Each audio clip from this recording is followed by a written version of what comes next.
Sko eitt það mikilvægasta sem við stöndum frammi fyrir, það eru málefni fjölskyldna okkar, eldri borgara og þeirra sem minna mega sín. Og mér finnst Sjálfstæðisflokkurinn hafi verið að hugsa mjög vel þau mál, en það má alltaf gera betur og það akkúrat það sem við ætlum okkur að gera í Sjálfstæðisflokknum. Og síðan þurfum við auðvitað að huga að því að fjöldi atvinnulausra í Reykjavík eru því miður allt of margir.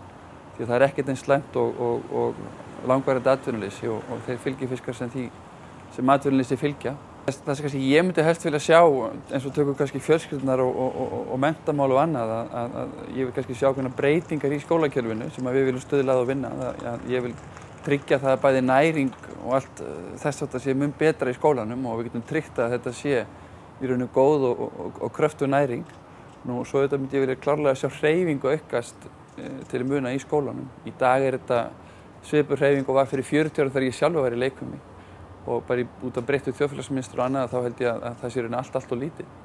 Þannig að ég vil fjölga þeim stundum og ég held að það sé klárlega hægt að gera það.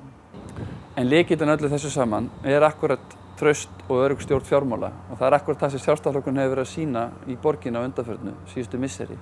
Að hér hefur verið haldið mjög vel utan fjármálin og það akkúrat það sem þarf að vera og það einmitt þess vegna sem fólk á að setja XVD.